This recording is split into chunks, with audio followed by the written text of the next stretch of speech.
Let's learn how to declare string variables. Let's start this chapter with a new project.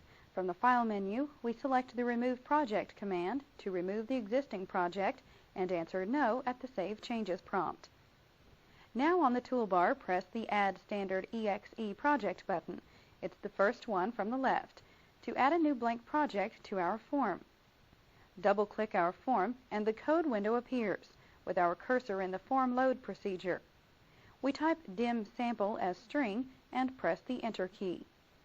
This line defines a variable named sample as a string variable. Though string variables can contain numbers, they are most often used to hold character data in the form of letters. Next we type sample =, double quotes, simple test 1, double quotes, and press the Enter key. This line sets the value of the sample variable we defined on the line above to equal whatever is contained within the quotes. For quick viewing, we will again use a message box to display the results of our program, so we type MSG box sample and press the Enter key. Finally, we type End to tell the program to stop after we exit the message box. We press F5 and our sample program executes, showing us our message box with the value of our single variable displayed. We click OK to end our program and return to the work area. Now let's add another string variable to our message box. We place our cursor at the end of the sample variable declaration statement, press Enter, and type dim sample2 as string to define a second variable. Next, we place our cursor at the end of the sample assignment statement, press Enter, and type sample2 =, open quote, value2, close quote, to set the value of our new string variable. Finally, we place our cursor at the end of the message box line and type ampersand space sample2 to our message box line to display both variables together. We press F5 and notice our message box displays the values of both the sample and sample2 variable. We see a space is needed between the two variables within the dialog box so their values don't run together. So we click OK to return to the work area. And add to our line by typing open quote, close quote, ampersand between the first ampersand and the last variable. When we run the program again, we notice our two variables are spaced apart in the message box. Although these two string variables are displayed together in our message box, they are still separate variables with individual values. We would need to combine them each time we want to display them together in our program, as we did in the previous example. By defining a third variable to combine them, we can accomplish the same task with less typing in our message box line. Click OK to return to the work area and define a third string variable by typing dim sample3 as string. Next, we type sample3 =, sample, ampersand, open quote, close quote, ampersand, sample2. This line adds the two variables together and places that combined value in the third variable. Next, we change our message box line to read MSG box sample3, which is much simpler than our previous example. When we run our program by pressing F5, we see the sample3 is shown as a combination of our two previous variables. Click OK in our message box to end our program and return to the code window. We can also define fixed-length string variables with the dim statement. Let's take a look at how we create a fixed-length variable. We insert a blank line below our other variable assignments and type dim sample4 as string asterisk 20 to define a variable called sample4 that is 20 characters long. This means that even if we assign a value to sample4 that is larger than 20 characters, it will only hold the first 20. To see this work, we place a single quote mark in front of the sample3 message box line to mark it out. And underneath the rest of our code, we type sample4 =, open quote, this value is more than 20 characters, close quote. We press Enter and type MSG box sample4 to display our new variable. Now we press F5 to run our program. Notice that only the first 20 characters of our assignment statement are held in sample4 because of its fixed length. Click OK to end our program and return to the code window. On the other hand, if we assign a value that's smaller than our string variable's fixed length, the value we enter is padded with blank spaces. This can cause problems when we try to read the value back and display it. To see an example of this, we should first start a new project. Click File from the menu, choose Remove Project, and click No to the Save Changes prompt. Next, click the Add Standard EXE Project button to create a default project. Double-click our blank form to return to the code window and type dim fixed as string *20, press Enter, and type dim sample as string. These two lines define our new variables, sample as a dynamic length string variable and fixed as a 20-character fixed length string variable. We next type fixed open quote, Teresa, close quote, press Enter, and type sample open quote, Martin, close quote, to assign values to our two variables. Lastly, we type MSG box fixed ampersand sample, press Enter, and type End. Then press F5 to run our program. Notice that unlike our earlier example, the two variables are not run together on our message box. This is because the fixed variable has 14 trailing spaces to make up its 20-character length. Although these spaces are not visible, they are keeping the values of the two variables apart. Since it's good programming practice to use fixed-length string variables whenever possible, these trailing spaces could cause us problems when we retrieve the value of the variable for display. We have no idea how long each value we want could be, and therefore need to trim a different number of spaces off the end of the variable to return just the value we want without the padding. We can use the trim function for this purpose. To see it work, we add a definition statement for the new variable by typing dim sample2 as string, then add a line that reads sample2 trim, open parentheses, fixed, close parentheses. Next, we change our message box line to read MSG box sample2 ampersand sample and press the F5 key to run our program. We see the trailing spaces from fixed variable have been removed, and the two variables are again pressed together in our message box. We click OK to return to the code window.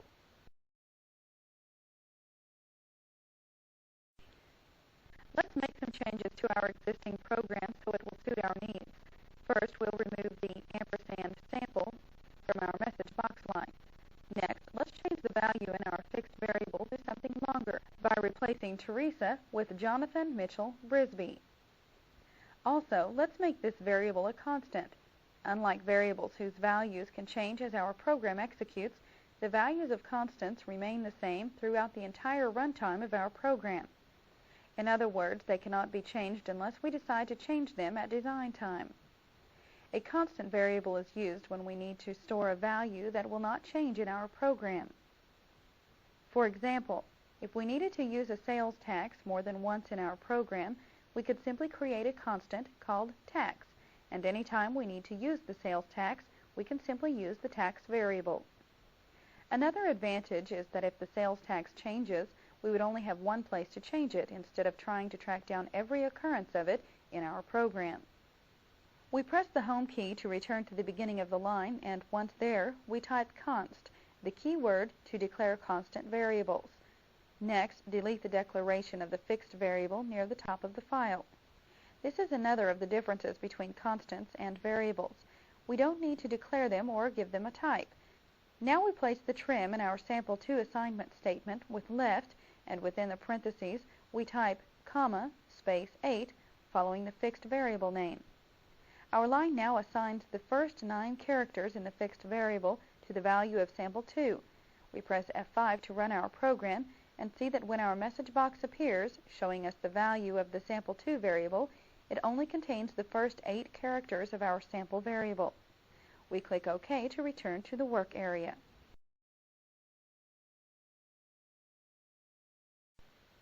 Although the previous example works fine, it relies on our knowing how many characters long the first name was. If we wanted to search a string and return the first name from it each time without knowing its length, we would need to take a different approach. Let's first see the problem by changing the first name in our sample assignment line from Jonathan to John, and press F5 to run our program. We see that the left function returned the first name as well as part of the middle name. This problem would happen again with each entry we read because each first name can have a different length. We press OK to return to the code window. To accomplish our needs in this case, we must define a numeric variable. Following the sample2 declaration line, we type dim place as integer. Under our sample assignment line, we type place in str, open parentheses, fixed, comma, open quote, r, close quote, close parentheses. Finally, we change the number 8 in the sample2 assignment line to place and examine our changes. The place assignment statement searches the fixed string and returns the number of characters from the start of the string until the first R character is encountered. We change our 8 to the place variable, so the value of sample2 would include the first R character found, and all the characters to the left of it. We press F5 to see it work, and notice the sample2 variable now contains all the characters to the left of, and including the R in our sample string variable. To return the first name in the string, no matter how long the name is, we simply adjust our place line to search for the first space found in the string, since each first and last name are separated by spaces. Let's try this by clicking OK to return to the code window, changing the R in our place assignment line to a blank space, and again pressing F5 to run our program. We see the first name, or all the characters to the left of and including the space, are returned to the sample2 variable. This simple program will now work regardless of the length of the first name. To prove this, we click OK to return to the code window, replace John with Franklin, and press F5 to again run our program. Notice that again only the first name is shown in our message box as we click OK to return to the code window.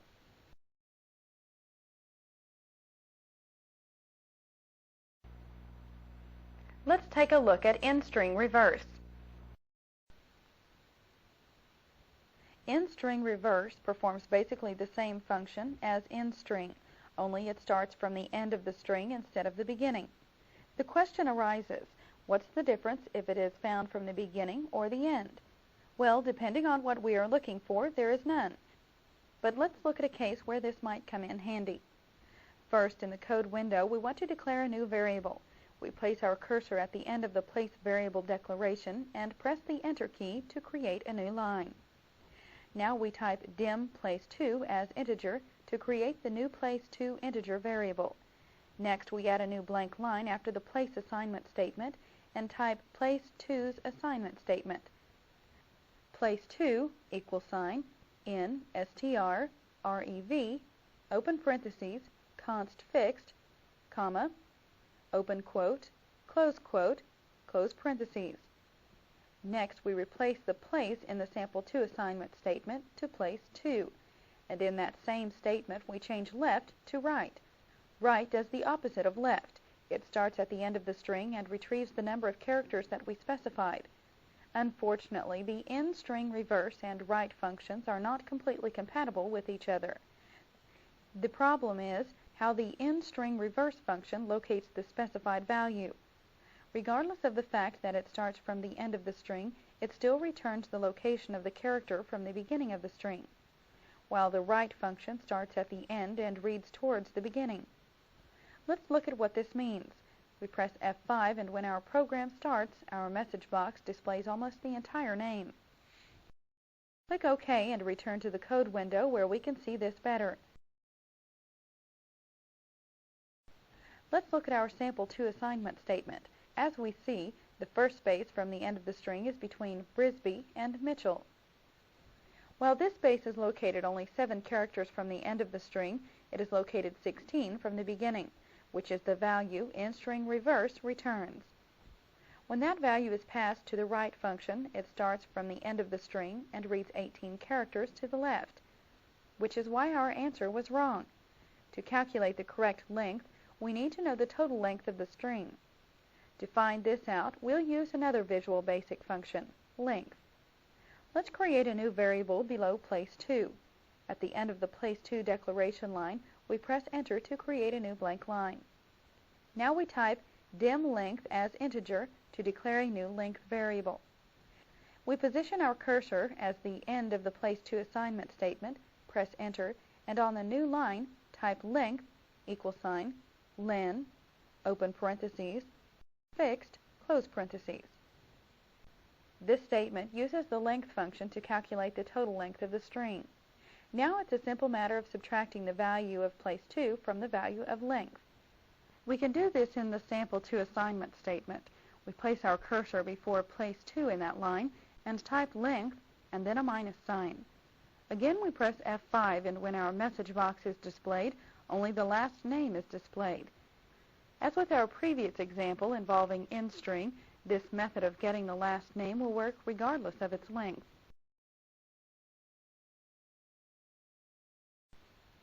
The mid function can be used to retrieve part of a string. Unlike the left and right functions, which start at their respective ends and retrieve the number of characters we specify, the mid function will start at a specific location within the string, not just one of the ends. We already have all of the variables we need to perform this task, so let's take a look at the changes we need to make to our code. The first thing we do is add 1 to the value assigned to place. With end-string, we use this variable for the number of characters we wanted retrieved. With mid, we'll be using it as our starting point. Adding 1 to this value tells mid to start retrieving characters one position after the blank space, or the first letter in the middle name. With that done, we can look at the sample 2 assignment statement where our other changes will occur.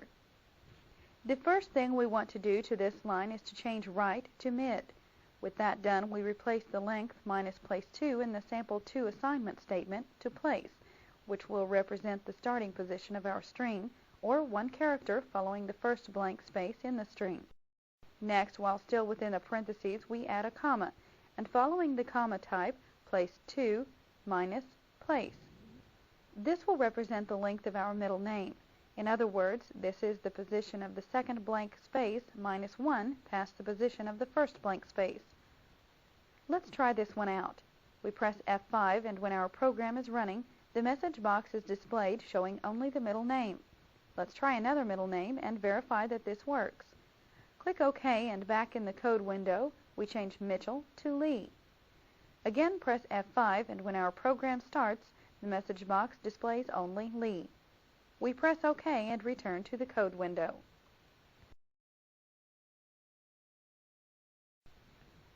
Let's review what we covered in this chapter. We first learned about the string variable and some of the functions we can use to manipulate string variables. Then we learned how to create fixed length variables and some of the reasons for using fixed length variables.